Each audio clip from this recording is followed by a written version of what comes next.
Assalamualaikum warahmatullahi wabarakatuh. Halo pemirsa Ekstresi Channel, selamat bertemu kembali dengan kami dan selamat malam.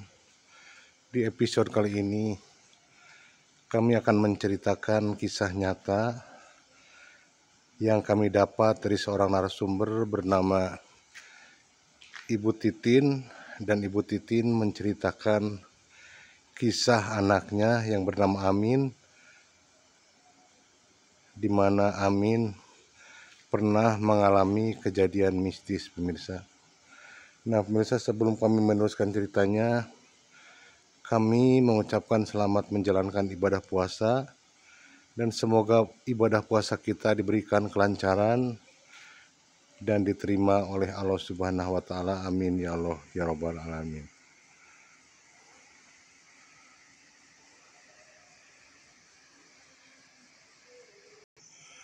Pemirsa, 5 hari yang lalu kami bertemu dengan Bu Titin, dan Bu Titin menceritakan kisah nyata yang dialami putranya bernama Amin, dan kejadiannya 3 tahun yang lalu, pemirsa. Dan Bu Titin sendiri berasal dari daerah Pasir Tamiang, Cihaur Beti, pemirsa. Dan inilah awal ceritanya. Waktu kejadiannya, pemirsa, Amin masih berusia 14 tahun dan masih bersekolah kelas 2 SMP atau sekolah menengah pertama. Amin itu termasuk anak yang susah diatur, nakal, dan lain sebagainya.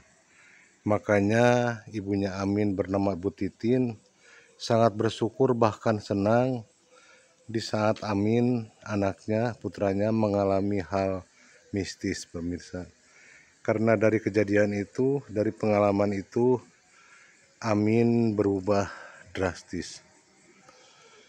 Sifat Amin itu, pemirsa, sangat berbeda dengan teman-teman yang lainnya. Kalau teman-teman yang lainnya sangat getol beribadah, berpuasa, dan juga sangat pintar atau belajar mengaji, pemirsa. Sementara Amin, anaknya sangat bandel, tidak mau ke masjid atau ke musola, dan juga tidak mau menjalankan puasa. Setiap Bu Titin dan bapaknya menegurnya, Amin itu selalu marah-marah. Namun Bu Titin dan bapaknya, karena Amin salah satunya anak sematawayang, jadi tidak begitu keras mendidiknya, pemirsa. Ibu Titin dan suaminya sudah sangat kewalahan, pemirsa, mendidik Amin yang selalu keluyuran tiap malam, pulang larut malam, begitulah pemirsa setiap malam, meskipun malam cocoknya untuk belajar atau waktunya belajar, pemirsa. Namun Amin selalu keluyuran dan keluar malam, dan mainnya itu bukan dengan teman-teman tetangganya atau teman-teman sebaya di kampungnya, pemirsa. Jadi Amin itu kalau main pasti keluar daerah atau keluar kampung, pemirsa. Mainnya itu dengan orang-orang yang sudah di atas umurnya atau yang sudah agak dewasa, pemirsa. Nah, yang lebih mengkhawatirkan lagi, pemirsa, Amin itu sudah mulai mencicipi yang namanya minuman-minuman keras seperti itu, pemirsa. Jadi orang tuanya Amin, Bu Titin, sangatlah kewalahan dan sangat khawatir dengan pergaulan Amin yang semakin hari semakin tidak terkendali, pemirsa. Namun meskipun begitu, kalau sekolah tiap hari Amin juga sekolah, pemirsa. Namun malamnya itu jarang sekali Amin diam di rumah, berkumpul dengan keluarga atau berkumpul dengan teman-temannya di kampung. Jadi setiap malam itu Amin keluyuran keluar daerah ke teman-temannya yang biasa Amin datangi atau di tempat mangkal biasanya. Orang tuanya tidak pernah berhenti berdoa semoga mukjizat dan pertolongan dari Allah Subhanahu wa taala, semoga secepatnya merubah watak, sifat, dan kelakuan Amin untuk menjadi baik, pemirsa. Karena memang orang tuanya memberikan anak nama Amin itu dengan tujuan semoga anaknya itu menjadi anak yang soleh, penurut, dan anak yang baik. Namun pada kenyataannya Amin bersikap seperti itu tidak seperti yang diharapkan orang tuanya, pemirsa. Nah, pemirsa, pada suatu malam, tepatnya di bulan Ramadan, pemirsa, Amin itu setelah buka puasa pasti keluar, tidak pernah yang namanya tarawih bersama teman-teman di kampungnya atau tetangga-tetangganya. Amin pasti keluar. Nah, disitulah bapaknya Amin berinisiatif untuk tidak membukakan pintu kalau Amin nanti pulang ke rumahnya, pemirsa, dengan tujuan supaya memberikan efek jerah kepada Amin agar tidak mau keluyuran malam lagi, pemirsa.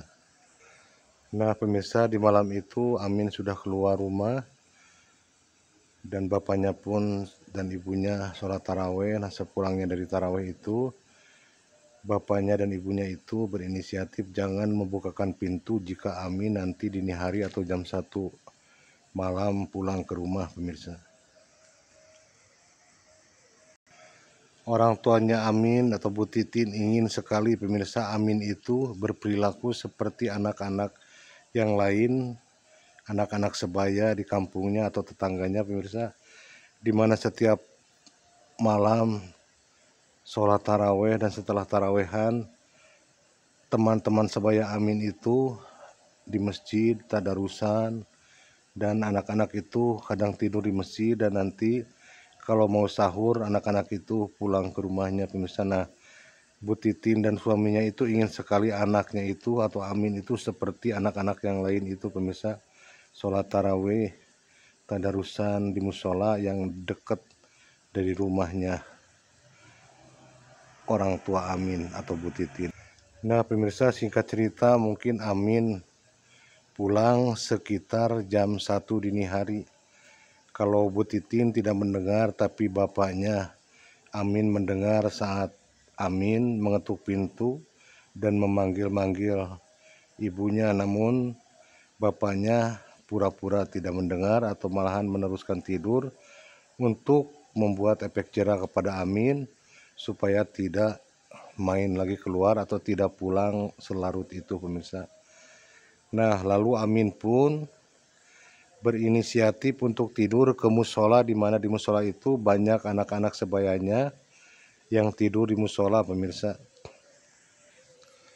Dan Amin pun masuk ke musola, pemirsa, dan ternyata di musola itu anak-anak yang lain atau teman-teman Amin, teman-teman sebaya Amin di kampungnya itu sudah pada tidur, pemirsa. Nah, di situ Amin pun ikut tidur atau merebahkan tubuhnya di samping anak-anak yang lain, pemirsa.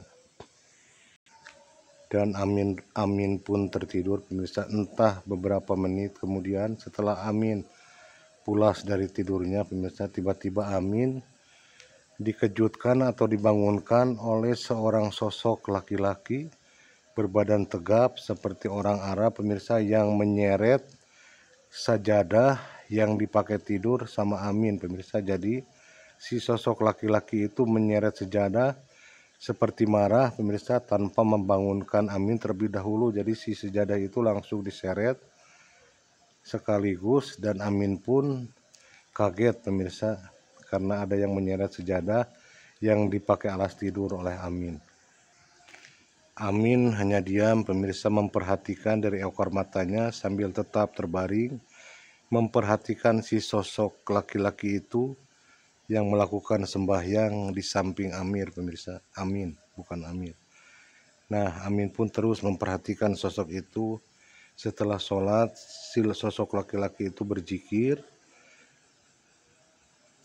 dan lalu entah kenapa tiba-tiba si sosok laki-laki itu menampar muka Amin dengan sorban yang ada di leher si sosok laki-laki itu. Jadi si sosok laki-laki itu memakai sorban dan si sorbannya dipukulkan ke muka Amin, pemirsa. Di situ Amin sangat kaget Lalu Amin pun mencoba untuk duduk. Mungkin pikiran Amin, mungkin Amin bersalah atau ada apa, jadi Amin duduk memperhatikan si sosok laki-laki tersebut.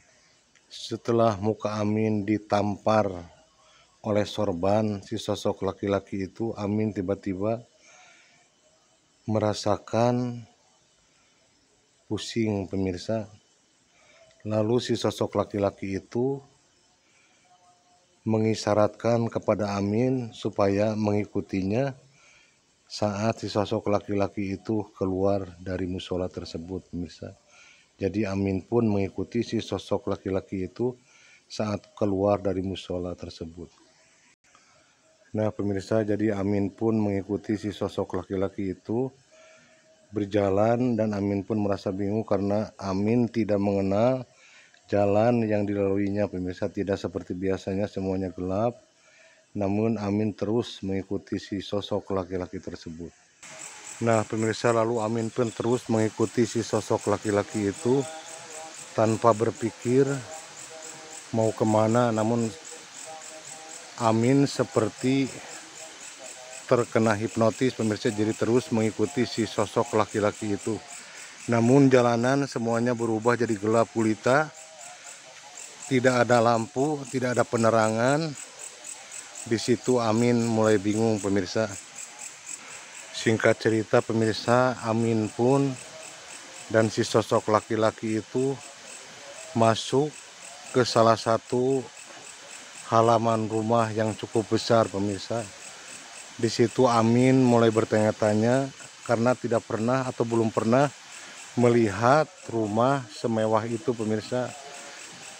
Arsitek bangunannya seperti arsitek masjid, pemirsa. Semuanya dekorasinya seperti ukiran yang berlapis emas, pemirsa. Di situ Amin terus mengikuti si laki-laki tersebut dan masuk ke rumah. Si sosok laki-laki itu, pemirsa, mengajak Amin masuk dan Amin pun masuk, dan anehnya Amin merasa takjub sekali melihat kondisi atau ruangan di dalam rumah tersebut. Semuanya serba mewah dan tidak pernah Amin melihat atau masuk ke rumah yang semewah itu, pemirsa. Nah lalu Amin disuruh duduk di salah satu tempat seperti sofa, pemirsa, yang sofanya sangat empuk sekali, kata Amin, pemirsa. Amin duduk di sofa tersebut, lalu Amin disuruh memakan buah-buahan, pemirsa, karena di situ tersedia ada buah anggur, buah apel, kurma, dan lain sebagainya, pemirsa. Dan anehnya, pemirsa, di dalam ruangan sebesar itu tidak ada satu orang pun yang ada di situ. Yang ada hanya si sosok laki-laki tersebut. Jadi kami gambarkan, kata Amin, pemirsa, sosok laki-laki tersebut berjenggot, bercabang, rambutnya ikal, seperti, kalau bisa dibayangkan, pemirsa, seperti siapa ya? Jadi gantengnya, kata Amin, sangat luar biasa, pemirsa. Tubuhnya tinggi besar, berkulit putih, pokoknya sangat ganteng itu, kata Amin, pemirsa.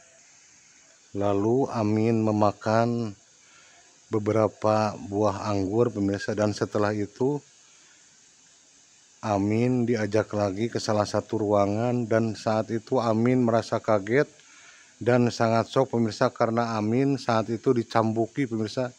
Tubuh Amin itu dicambuk layaknya orang yang sedang kena hukuman, pemirsa. Jadi Amin dicambuk sampai kesakitan, namun meronta-ronta, dan Amin memohon-mohon untuk tidak dicambuk, namun si sosok laki-laki itu tidak mempedulikan dan terus mencambuki Amin. Sampai akhirnya Amin pun tidak ingat apa-apa lagi. Dan pemirsa, saat Amin tidak dibukakan pintu oleh bapaknya, lalu setelah sahur bapaknya keluar rumah karena berpikiran kalau Amin itu tidur di luar rumah atau kursi yang ada di luar. Namun ternyata saat bapaknya mencari tidak ada, pemirsa. Lalu bapaknya berinisiatif untuk ke musola, pemirsa. Dan saat itu juga Bapak Amin bertemu dengan anak-anak yang tidur di musola dan mencoba menanyakan Amin kepada anak-anak itu. Salah satu anak tersebut mengatakan dan mengetahui memang Amin tidur di musola bersama mereka, namun sebelum sahur katanya Amin sudah pulang duluan pemirsa. Jadi ada salah satu anak yang menyaksikan kedatangan Amin dan menyaksikan juga saat Amin keluar dari musola sebelum sahur. Di situ bapaknya bingung pemirsa, mencari-cari ke rumah saudara-saudaranya, ternyata tidak ada. Dan sampai esok pagi pun, besok pun Amin tidak ada pulang ke rumah juga pemirsa. Sampai sore pun Amin tidak datang ke rumah, dan bapaknya sudah mencoba mencari ke tempat mangkalnya Amin dan teman-teman di luaran kampung, namun kata teman-teman juga tidak ada datang ke tempat mereka pemirsa.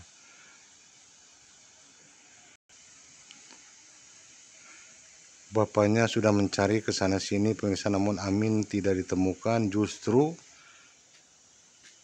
Amin ditemukan oleh salah satu merbot musola atau penjaga musola atau tukang bersih-bersih di musola, menemukan Amin ada di dalam bedug pemirsa. Jadi Amin itu dimasukkan atau disembunyikan atau dimasukkan ke dalam bedug musola tersebut pemirsa. Di situ sempat viral kejadian ini pemirsa dan gempar seluruh warga. Amin disembunyikan di dalam bedug oleh salah satu makhluk jin muslim pemirsa. Kejadian Amin disembunyikan di dalam bedug gempar pemirsa ke seluruh daerah dan sangat viral kala itu pemirsa, kata ibunya Amin atau kata Bu Titin yang menceritakannya pemirsa. Nah, dan alhamdulillahnya pemirsa, setelah kejadian itu jawaban doa-doa dari Bu Titin dan juga bapaknya Amin terjawab. Ternyata Amin berubah dengan cara seperti itu pemirsa, karena setelah kejadian itu pemirsa, Amin berubah drastis atau berubah total. Yang tadinya anak nakal, yang tadinya bengal, sekarang Amin menjadi anak yang sangat baik, anak yang soleh, tidak pernah lepas dari peci atau kopiah pemirsa. Jadi setiap malam itu Amin tadarusan setelah taraweh, dan Amin sangat baik sekali, santun sama orang tua, jadi soleh dan sangat baik sekali pemirsa. Nah itulah pemirsa, jadi ibunya Amin itu atau Bu Titin sangat bahagia sekali, sangat senang sekali mendapat kejadian mistis atau yang dialami Amin pemirsa, karena dengan kejadian ini Amin berubah menjadi anak yang baik dan anak yang soleh. Karena Bu Titin beranggapan atau berpikir kalau tidak ada kejadian seperti ini, tidak mungkin Amin bisa berubah secepat ini. Nah pemirsa, itulah kisah yang dialami Amin yang diceritakan ibunya kepada kami. Semoga kita ambil sisi baiknya dan kita buang sisi negatifnya pemirsa. Semoga itu semua menjadi pembelajaran bagi kita semua, bahwa sesungguhnya makhluk gaib atau makhluk lain itu tidak semuanya berdampak buruk pemirsa, malah sebaliknya makhluk gaib atau makhluk halus itu bisa juga berdampak baik kepada kita semua. Amin ya Allah ya Rabbal alamin. Nah pemirsa, sampai di sini dulu kisah nyata tentang seorang anak bengal atau nakal yang dimasukkan atau disembunyikan ke dalam bedug. Semoga bermanfaat, dan kami selalu mengucapkan terima kasih buat semua pendukung yang sudah support channel kami.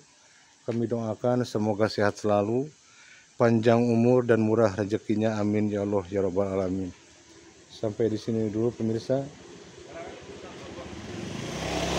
Tunggulah kisah-kisah nyata berikutnya pemirsa. Kami selalu menceritakan kisah nyata dan bukan rekayasa. Wassalamualaikum warahmatullahi wabarakatuh.